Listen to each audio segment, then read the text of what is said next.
আচ্ছা, তাহলে আমরা এটার ক্ষেত্রে আমি এক্স এ ধরলাম। ঠিক আছে, এটার ক্ষেত্রে আমি এক্স এ ধরলাম। তাহলে আমার হচ্ছে যেটা হচ্ছে সেন্ডিং এন্ডে যদি ই হয়, রিসিভিং এন্ডে যদি আমার ভি হয়, তাহলে আমরা একটা ফর্মুলা পড়ছিলাম না? পাওয়ার ট্রান্সফার কি হবে, কি পরিমাণ পাওয়ার ট্রান্সফার হয়েছে রিসিভিং এন্ড থেকে sending end, sorry, sending end থেকে রিসিভিং এন্ডে কি পরিমাণ পাওয়ার ট্রান্সফার হয়েছে, ওটা আমি কিভাবে বের করি? ই ই এর ভ্যালু ইন্টু ভি এর value divide by X into হচ্ছে সাইন, সাইন, টু ওয়েট করেন,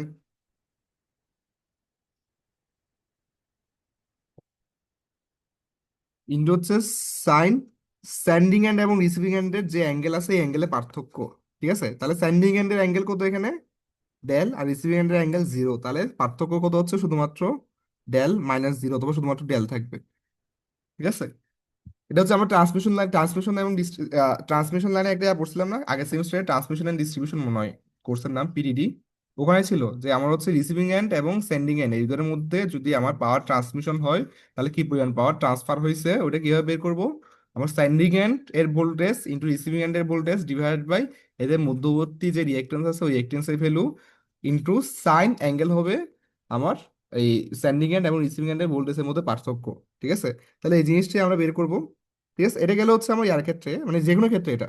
তাহলে এখন ইনিশিয়ালি দেখেন আমার দুইটাই হচ্ছে দুইটা লাইনই কাজ করতেছে, দুইটা লাইনই কাজ করতেছে, তার মানে এখানে এক্স এ হবে এক্স এ। তাহলে এখানে এক্স এর সমান কি হচ্ছিল দেখেন তো? এক্স ডি, আচ্ছা এখানে এটা এখানে লেখা আছে। এক্স এর সমান কি হচ্ছে দেখেন তো? এক্স ডি আছে। ঠিক আছে, এক্স ডি আছে, এক্স ডি এর সাথে এটা আর এটা প্যারালাল।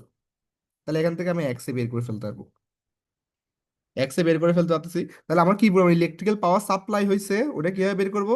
ই ইন্টু ভি, এটা ই এর ভ্যালু ইন্টু ভি এর value divide by X into sine delta. তাহলে এখানে দেখেন এক্স এর ভ্যালু আমি এটা বসাই দিই। তাহলে বসালে ফাইনালি এই জিনিসটা এরকম আসতেছে, এরকম আসতেছে। তাহলে এটা পুরাটাকে আমি হচ্ছে ম্যাক্সিমাম ভ্যালু ধরে নিই, এটা পুরাটাকে হচ্ছে আমার পি ম্যাক্স ধরে নিই। তাহলে এটা পুরোটা যদি পি ম্যাক্স হয়, তাহলে ফাইনালি পি ওয়ান হচ্ছে কি P max into sine delta.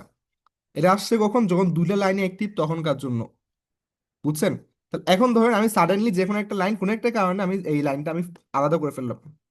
ঠিক আছে, এটাকে সুইচ অফ করে দিলাম। সুইচ অফ করা মানে কি, সার্কিট ব্রেকার 3 এবং সার্কিট ব্রেকার 2 ওপেন করে দিব, সরি সার্কিট ব্রেকার 3 এবং 4 ওপেন করে দিব। দুইটা ওপেন করে দেওয়া মানে কি এই দুইটা এই লাইনটা হচ্ছে পুরোপুরি বিচ্ছিন্ন।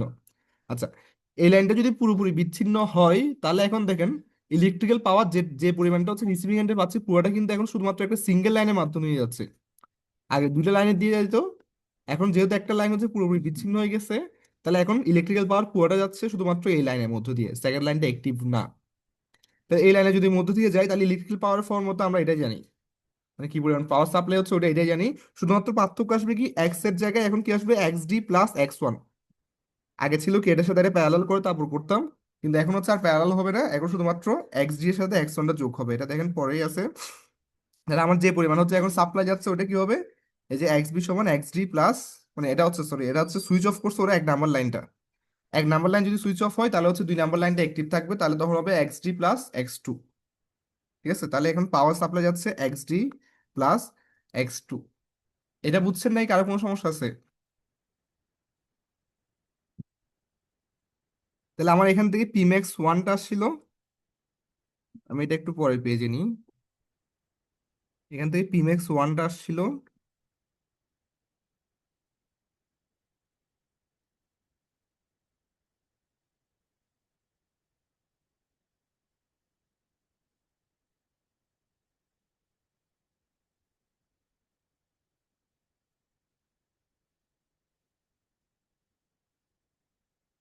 এখানে দেখেন তো আমার একটা হচ্ছে, যখন হচ্ছে দুইটা লাইনে অ্যাক্টিভ ছিল, যখন দুইটা লাইনে অ্যাক্টিভ ছিল তখন পি ম্যাক্সটা ছিল ভ্যালু এটা। আর যখন একটা লাইন, শুধুমাত্র একটা লাইন আসছে তখন পি ম্যাক্স এর ভ্যালু এটা। আচ্ছা, এখন দেখেন তো পি ম্যাক্স ওয়ান বড় হবে নাকি পি ম্যাক্স টু বড় হবে, কোনটা বড় হবে কে বলতে পারবেন?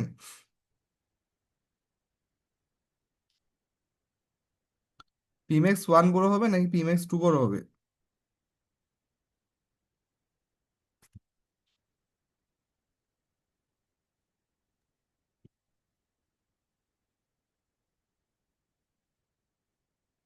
আইডি হচ্ছে 231077।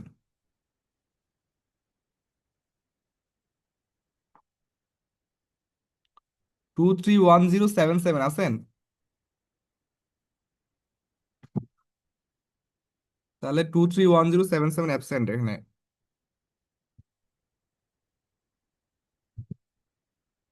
231042। Yes sir. হ্যাঁ আচ্ছা, তাহলে এখানে বলুন তো পিম্যাক্স ওয়ান এবং পিম্যাক্স টু এর মধ্যে কোনটা বড় হবে?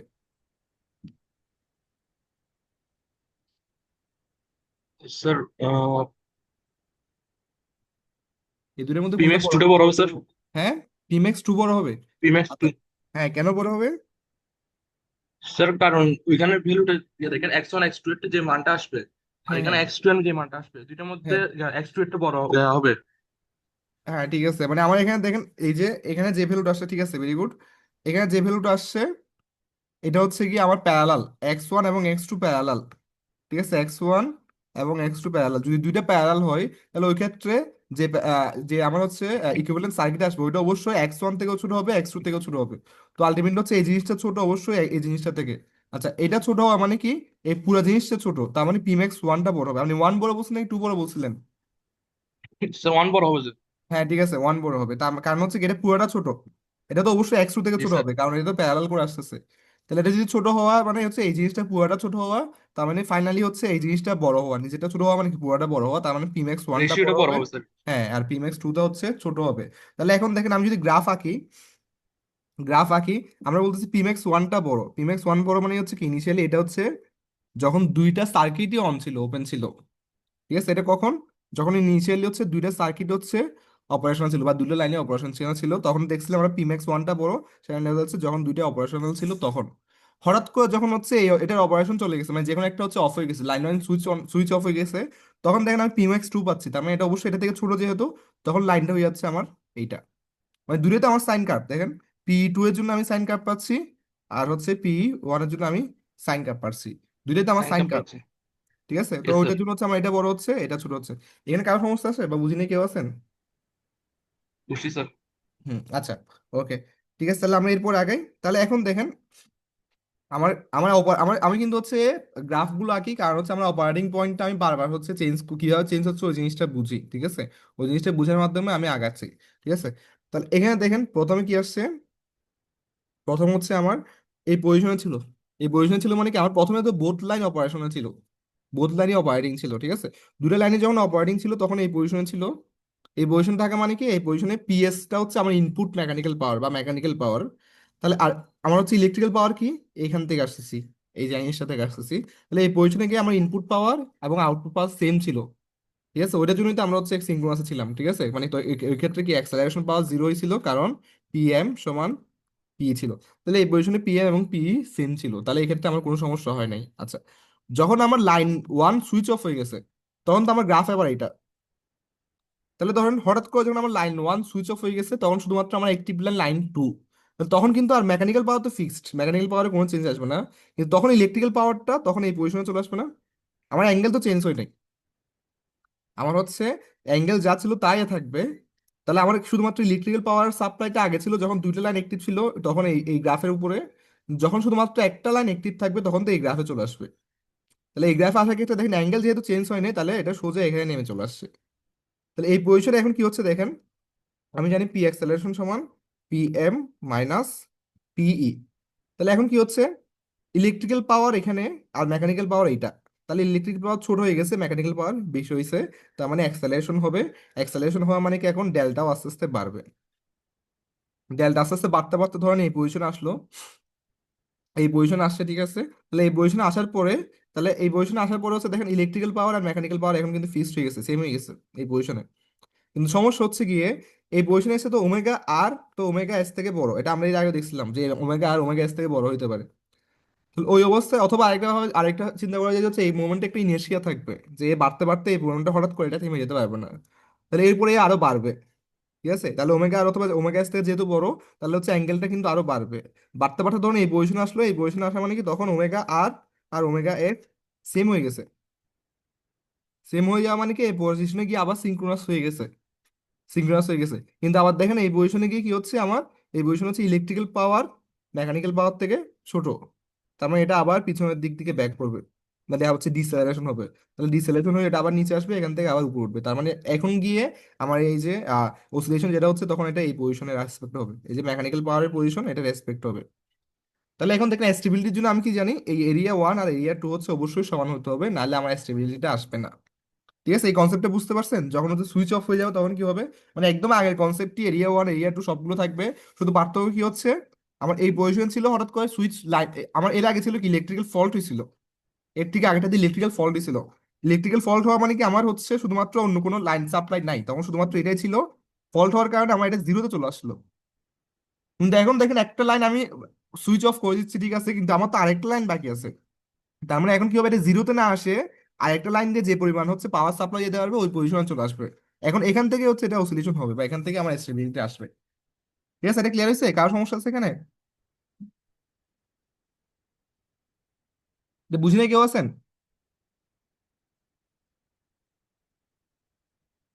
বসি স্যার। আচ্ছা, তাহলে আমরা এরপর আগাচ্ছি। এরপর আমরা সরাসরি ম্যাথের মধ্যে আসি একটা। এই ম্যাথটা একটু দেখেন তো, এটা দিয়ে আজকে মোটামুটি শেষ করে দিব, এই ম্যাথটা দিয়ে আজকে শেষ করে দিব।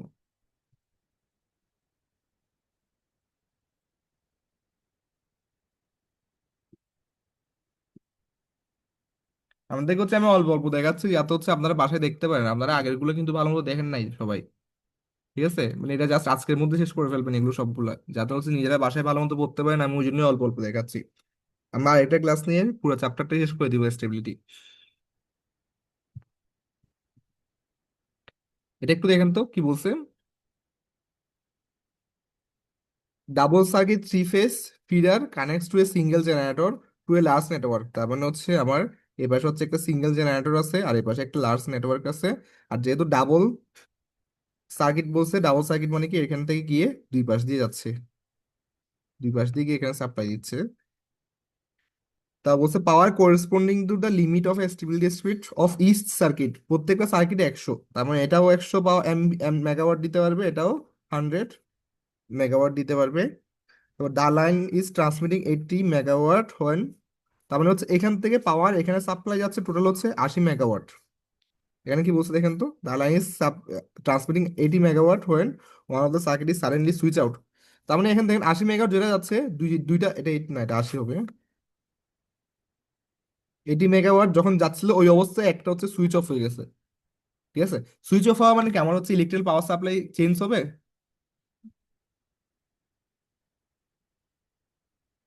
বলুন তো, এখানে চেঞ্জ জি হবে। স্যার।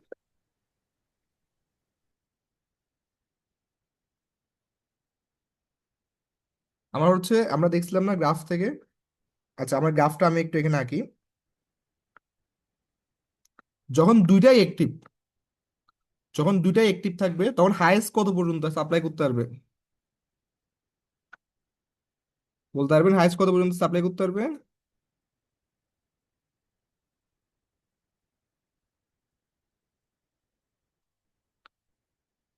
233012 বলেন তো, 233012।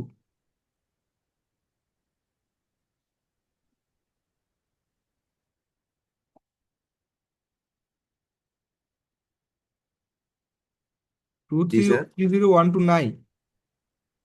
Sir, hello. হ্যাঁ আছেন, বলেন। যদি হচ্ছে আমার দুইটা লাইনে অ্যাক্টিভ থাকে তখন হাইয়েস্ট কত পর্যন্ত সাপ্লাই দিতে পারে, মানে ঠিক হইতে হবে এখন না, জাস্ট গেস করে বলেন কত হইতে পারে।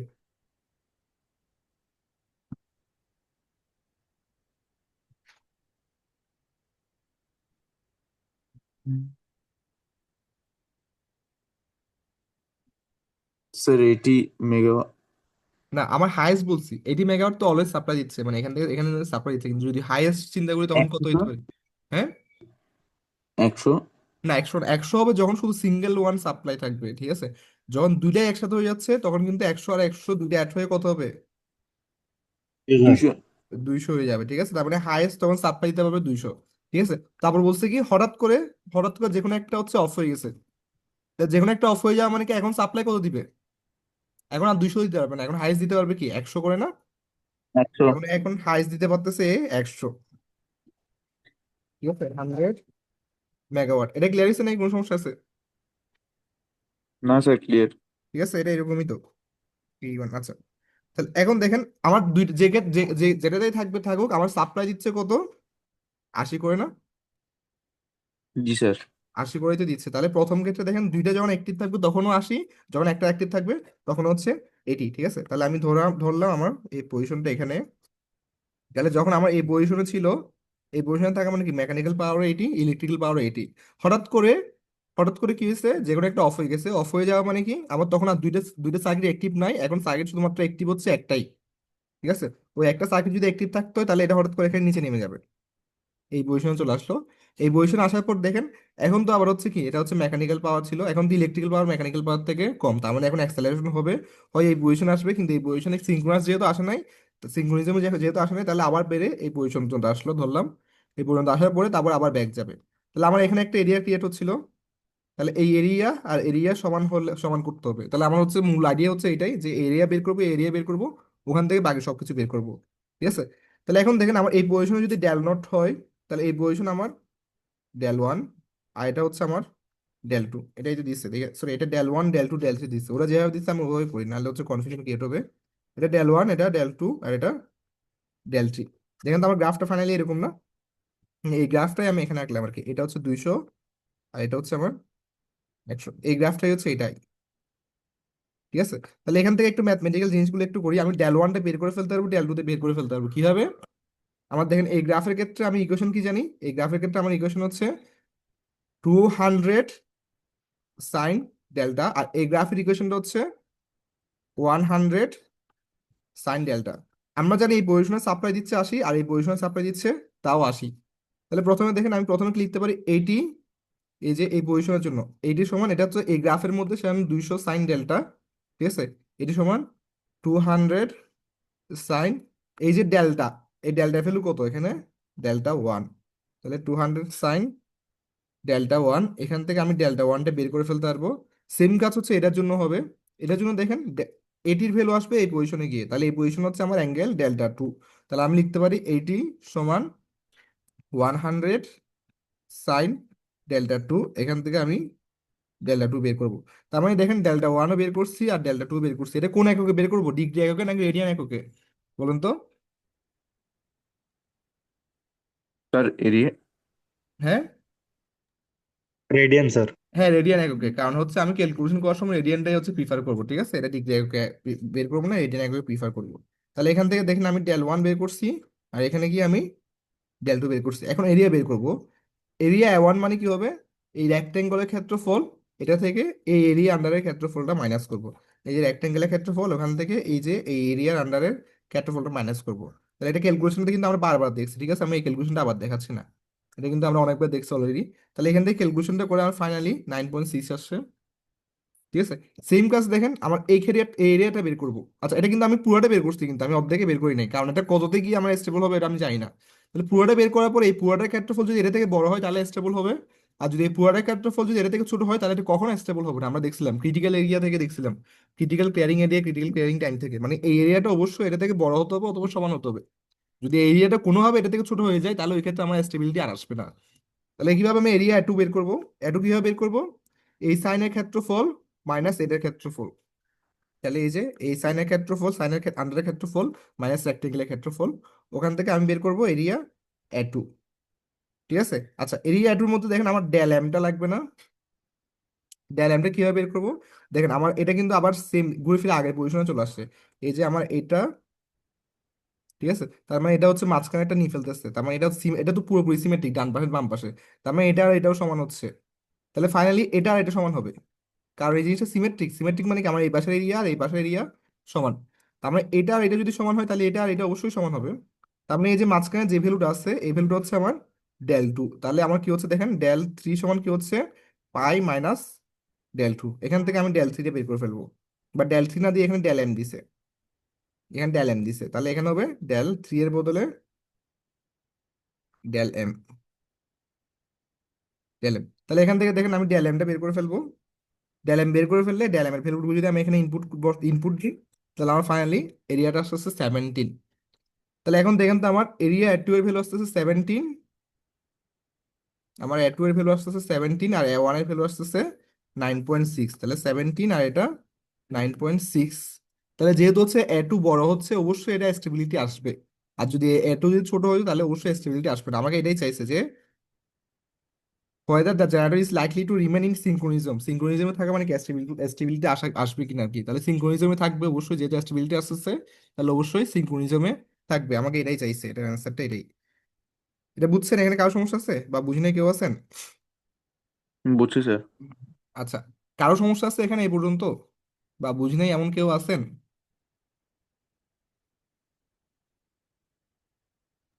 স্যার হ্যাঁ বলেন। স্যার এখান থেকে মানে আমাদের যে গ্রাফগুলো আছে এগুলো কি গ্রাফ মানে সবসময় আঁকতে হবে স্যার নাকি হ্যাঁ, এগুলো আঁকতে হবে, না বলে আঁকলে দিই? আপনি ম্যাথ করতে গেলে ভুল হবে তো। আচ্ছা আচ্ছা স্যার, এটা কি রাফে আঁকবো নাকি না, ম্যাথের মধ্যে ম্যাথের আঁকবেন, সাথে থাকবে? ম্যাথের আচ্ছা মধ্যেই থাকবে। বুঝছি। ঠিক আছে, ম্যাথ এক্স্যাক্টলি এভাবেই থাকবে, এই গ্রাফটা থাকবে এরপর এটা, মানে এক্স্যাক্টলি হচ্ছে একদম হুবহু আঁকতে হবে এমন না, জাস্ট আন্দাজ আঁকবেন আর কি, হ্যাঁ ফ্রি হ্যান্ড রাইটিং এ যেটা আঁকা যায় আর কি। কিন্তু গ্রাফগুলো না আঁকে আপনি করতে গেলে ভুল হবে, ভুল হওয়ার চান্স থাকবে, গ্রাফগুলো অবশ্যই আঁকবেন। বুঝছি স্যার। ঠিক আছে, আচ্ছা। আর কারো কোনো কোশ্চেন আছে এখানে এটা নিয়ে? No sir. আচ্ছা, এরপর আমরা আরেকটু আগাই, ঠিক আছে? এই জিনিসটা আমি একটু জাস্ট আইডিয়াটা দিয়ে রাখি। আমরা ম্যাথে এরপরে যাবো, এরপর দিন ম্যাথে যাবো, ঠিক আছে? আজকে ম্যাথে যাবো না। আমরা এর আগে দেখছিলাম হঠাৎ করে যে কোনো একটা লাইন হচ্ছে ক্লিয়ার হয়ে গেছে, মানে যে কোনো একটা লাইন আমি সুইচ অফ করে দিছি, ঠিক আছে? এখানে কিন্তু আমরা ফল্টের সময় কি হবে, ফল্টের আগে কি হবে, ফল্টের পরে কি হবে, ওইটা নিয়ে আলোচনা করি নাই। ঠিক আছে, তাহলে আমরা এখন হচ্ছে এটা নিয়ে একটু আলোচনা করব। ফল্টের সময় কি হবে, ফল্টের আগে কি হবে, ফল্টের পরে কি হবে। তাহলে এখানে দেখেন, এখানে সেম জিনিসই, এই জিনিসটা সেম জিনিসই, ঠিক আছে? তাহলে এখানে হচ্ছে আমার দুইটা লাইন থাকবে, যে কোনো একটা লাইনে ফল্ট হবে। যদি ফল্ট হয় তাহলে ওই টাইমে হচ্ছে ফল্টের টাইমে একটা ভ্যালু থাকবে, আর ফল্ট ক্লিয়ার হওয়ার পরে ওই লাইনটা আবার অ্যাক্টিভ হয়ে যাচ্ছে, তখন আরেকটা ভ্যালু থাকবে। ঠিক আছে, তাহলে ওইটা আমরা কিভাবে করব? দেখেন, আমার হচ্ছে কার্ভ হচ্ছে কি, যেটা ফল্টের আগে থাকবে ওটা অবশ্যই দুইটা প্যারালাল আছে দেখে ওই ফল্টের আগে ভ্যালুটা অবশ্যই সবসময় বেশি থাকবে। ঠিক আছে, সবসময় এটা দেখবেন, মাথায় রাখবেন, ফল্টের আগে এটা বেশি থাকবে। আচ্ছা, যখন ফল্ট হচ্ছে তখন ওই লাইনটা হচ্ছে ইয়া হয়ে গেছে না, আমার অফ হয়ে গেছে না? যখন হচ্ছে কোন একটা লাইনে ফল্ট হয়েছে, এই লাইনে যখনই ফল্ট হয়েছে তখন কিন্তু হচ্ছে এই লাইনটা হচ্ছে কি আমার শর্ট হয়ে গেছে, তার মানে তখন পুরা আমার পাওয়ারটা হচ্ছে শুধু একটা লাইন দিয়ে যাচ্ছিল। তো ওই টাইমে হচ্ছে প্রথমে ফল্ট যখন ছিল, ফল্টের আগে ছিল যখন একদম পুরো লাইনে কোনো সমস্যা ছিল না তখন এইটা, আর যখন ফল্ট হয়েছে ওই টাইমে এটা। ফল্ট যখন ক্লিয়ার হয়েছে তখন আমার লাইন অ্যাক্টিভ হয়ে গেছে, কিন্তু তখন কিন্তু এই আবার আগের কার্ভে চলে যাবে না, তখন মাঝখানে আরেকটা কার্ভ থাকবে যেটা অবশ্যই ফল্টের কার্ভ থেকে বড় হবে, এবং ফল্টের আগের কার্ভ মানে প্রি ফল্ট কার্ভ থেকে অবশ্যই ছোট হবে, মানে মাঝখানে অবস্থান করবে। ঠিক আছে, এখানে কারো সমস্যা আছে বা বুঝি নাই কেউ আছেন? এখানে বুঝি নাই কেউ আছেন? বুঝছি স্যার। আচ্ছা, তাহলে এখন দেখেন, আমরা ইনিশিয়ালি এই পজিশনে কাজ করতেছিল, আমার ইনিশিয়ালি কোনো ফল্ট নাই, কোনো কিছু নাই, এগুলো কিছু নাই, তার মানে তখন এই পজিশনে কাজ করতেছিল। তখন পিএস বারে হচ্ছে কি আমার ইনপুট পাওয়ার, ঠিক আছে? ইনপুট পাওয়ার আর হচ্ছে আমার আউটপুট পাওয়ার মানে কি ইলেকট্রিক্যাল পাওয়ার সেম পজিশন আছে। আচ্ছা, এই পজিশনে ফল্ট হইলো, যদি ফল্ট হয় ফল্টের কার্ভ কিন্তু এটা, এখানে একটু লেখা আছে দেখেন, যখন ফল্ট হবে তখন কার্ভ এটা, আর ফল্ট ক্লিয়ার হওয়ার পরে কার্ভ হচ্ছে এটা। তো যখন দেখেন ফল্ট হয়েছে, ফল্ট হয়েছে মানে কি তখন পজিশনটা এখন এখানে চলে আসতেছে, মানে ফল্ট যখন হয়েছে তখন ফল্টের কার্ভে চলে আসবে অবশ্যই। ডেল নট তো চেঞ্জ হবে না, ডেল নট ফিক্স থাকবে, ডেল নট চেঞ্জ হবে গ্রাজুয়ালি, মানে ইনস্ট্যান্টিনিয়াস চেঞ্জ হয় না ডেল নটটা। ঠিক আছে, অ্যাঙ্গেল ইনস্ট্যান্টিনিয়াস চেঞ্জ হবে না, এটা আস্তে আস্তে চেঞ্জ হবে। ঠিক আছে, তাহলে এই পজিশনে কি আমার এখানে চলে আসলো, বি পজিশনে চলে আসলো। এখন দেখেন, মেকানিক্যাল পাওয়ার এটা আর ইলেকট্রিক পাওয়ার এখানে, মেকানিক্যাল পাওয়ার বড় যেহেতু তাহলে অ্যাক্সেলারেশন হবে, অ্যাক্সেলারেশন হওয়া মানে এটা বাড়তে বাড়তে বাড়তে বাড়তে এই পজিশনে আসলো। ধরেন, ধরেন এই পজিশনে আসার পরে ফল্টটা ক্লিয়ার হয়ে গেছে, এর আগ পর্যন্ত ফল্ট ছিল, এই পজিশনে আসার সাথে সাথে ফল্ট ক্লিয়ার হয়ে গেছে। ফল্ট ক্লিয়ার হয়ে যাওয়া মানে কি তখন গ্রাফ হয়ে যাচ্ছে এইটা। তাহলে ফল্ট ক্লিয়ার হয়ে যাওয়া মানে কি এই পজিশনে ডেল নট তো ইনস্ট্যান্টিনিয়াস চেঞ্জ হবে না, তাহলে ডেল নটটা ফিক্স থেকে তখন আমার কার্ভটা চলে গেছে এই ফল্ট কার্ভে। তাহলে এখন দেখেন, আমি আবার বলতেছি, প্রথমে ছিল এই পজিশনে ফল্ট হয়েছে, এটা সুন্দর করে যে কার্ভে ফল্ট হয়েছিল ফল্টের কার্ভে চলে আসছে। তারপর আস্তে আস্তে যেহেতু মেকানিক্যাল পাওয়ার বেশি সামনে অ্যাক্সেলারেশন হবে, হয়তো হয়তো এই পজিশন আসার সাথে সাথে দেখা যাচ্ছে ফল্ট ক্লিয়ার হয়ে গেছে। ফল্ট ক্লিয়ার হয়ে যাওয়া মানে কি এটা এখন ফল্ট কার্ভে চলে আসছে। ফল কার্ভে আসার পরে দেখেন আমার হচ্ছে অলরেডি আগে থেকে হচ্ছে অ্যাঙ্গেলটা বেশি ছিল, বা এখান থেকে একটা ইনার্শিয়া ছিল, ওইটার কারণে এটা আরেকটু রেসপেক্টে আরেকটু সামনে যাবে, এই পজিশনে এসে গিয়ে সিনক্রোনাস হয়েছে। কিন্তু এই পজিশনে এসে দেখেন ইলেকট্রিক্যাল পাওয়ার মেকানিক্যাল পাওয়ার থেকে বেশি, তার মানে এখন ডিস্যালারেশন হবে, তার মানে ওইটা আবার নিচের দিকে পেছনে আসবে, পেছনে এসে এটা হচ্ছে অসিলেট করতে থাকবে। এটা বুঝছেন নাই? কোনো সমস্যা আছে? বুঝি নাই কেউ আছেন? বুঝছি স্যার। আচ্ছা, তাহলে এখন দেখেন এদিকে কোন পজিশন পর্যন্ত যাবো এটা কিভাবে বুঝবো? এই যে এই ক্ষেত্রফলটা আর এই ক্ষেত্রফলটা সমান হবে। মানে এখানে প্রত্যেকটা ম্যাথের মধ্যে আমরা area under the area under the curve হচ্ছে কি আমার ইকুয়াল এরিয়া ক্রাইটেরিয়ন যেটা ছিল ইএসসি ক্রাইটেরিয়ন বলি বা ইকুয়াল এরিয়া ক্রাইটেরিয়ন ইএসসি প্রত্যেকটা ম্যাথেই আসবে। তার মানে এটা সমান হলে তখনই হচ্ছে আমরা বলতে পারবো জিনিসটা স্টেবল। আর হচ্ছে যদি ক্রিটিক্যাল হিসাব করি, ক্রিটিক্যাল হিসাব করতে গেলে এটা পুরোটা নিতে হবে। পুরোটা নিয়ে এটা আর এটা যতক্ষণ পর্যন্ত সমান হবে ততক্ষণ পর্যন্ত এটা মানে এটা হচ্ছে কি এটা থেকে যতক্ষণ পর্যন্ত বড় হবে ততক্ষণ স্টেবল হবে। কিন্তু ধরেন কোন একটা পজিশন এখানে এখানে গেলে এই এরিয়াটা ছোট হয়ে গেছে, এটা বড় হয়ে গেছে, তার মানে ওই পজিশন এটা স্টেবল হবে না। ঠিক আছে, ওইটা হচ্ছে আমরা এইভাবে হিসাব করা যাবে। ঠিক আছে, তাহলে পরের ম্যাথটা আমরা এইভাবে করবো, কিন্তু আগের ম্যাথ পর্যন্ত আমার ছিল, প্রথমে ছিল শুধুমাত্র আমার একটাই কার্ভ কেন না, কারণ হচ্ছে তখন শুধুমাত্র আমার একটাই লাইন ছিল। তারপর এখান থেকে আসছে আমার দুইটা লাইন মানে হচ্ছে দুইটা কার্ভ। ঠিক আছে, এখানে কিন্তু আমার ফল নিয়ে কাজ করি না, জাস্ট কোনো একটা লাইন আমি সুইচ অফ করে দিছি। তো এরপরে কেস যেটা আসছে, এখানে হচ্ছে দুইটা লাইন আসছে কিন্তু এখানে ফল্ট নিয়ে কাজ করব। ফল্ট নিয়ে কাজ করা মানে কি, প্রথমে একটা লাইন থাকবে যেটাতে হচ্ছে কোনো ফল্ট নাই, তারপর হচ্ছে ফল্ট হলে একটা লাইন আসবে, আর ফল্ট যদি ক্লিয়ার হয় তখন আরেকটা লাইন আসবে। এখন হচ্ছে তিনটা কার্ভ হয়ে গেছে। ঠিক আছে, এই তিনটা কার্ভ দিয়ে আমাদের মোটামুটি হচ্ছে এই চ্যাপ্টারটা শেষ হয়ে যাবে। ঠিক আছে, এই লাস্টে যে ম্যাথ আছে এই ম্যাথটা দিয়ে আমাদের এই চ্যাপ্টারটা শেষ হয়ে যাবে। ঠিক আছে, আর হচ্ছে এই ম্যাথটা বাকি থাকবে, আর একটা ম্যাথ বাকি থাকবে, ওইটা হচ্ছে আপনার ক্রিটিক্যাল অ্যাঙ্গেল, আর হচ্ছে ক্রিটিক্যাল ক্যারিং টাইম আর ক্রিটিক্যাল ক্যারিং অ্যাঙ্গেল, যেটা হচ্ছে আমরা শুরুতেই দেখছিলাম আজকে। স্যার, সিডিডি কি পুরো চ্যাপ্টারটাই থাকবে? হ্যাঁ, সিরিজে পুরো চ্যাপ্টারই থাকবে, সিক্সটি আর স্যার, সেভেন। এখানে একটু তো কমাই অনেকগুলো দিলে প্রবলেম। স্যার আরো চ্যাপ্টারটা বেশি বড় দেখতে অনেক বড় হয়ে যাচ্ছে, আচ্ছা, একটু আমি আগে কমাই আজকের দিলে ক্লাস এখন শেষ করি। আজকের ক্লাসের মধ্যে কারো কোনো সমস্যা আছে? স্যার আজ মোটামুটি আলহামদুলিল্লাহ স্যার, আজকে পুরো ক্লাসে, বাকিটা পড়ার পর। হ্যাঁ বুঝি নাই, স্যার স্যামন কি বলছে? বাকিটা মানে পড়ার পরে মানে বুঝে যাবে হ্যাঁ, আমি ওই জন্য নিজে নিজে। বলতেছি রেগুলার পড়া শেষ করে ফেলতে পারলে মোটামুটি আর কোনো সমস্যা হবে না, কিন্তু পড়া জমা রাখলে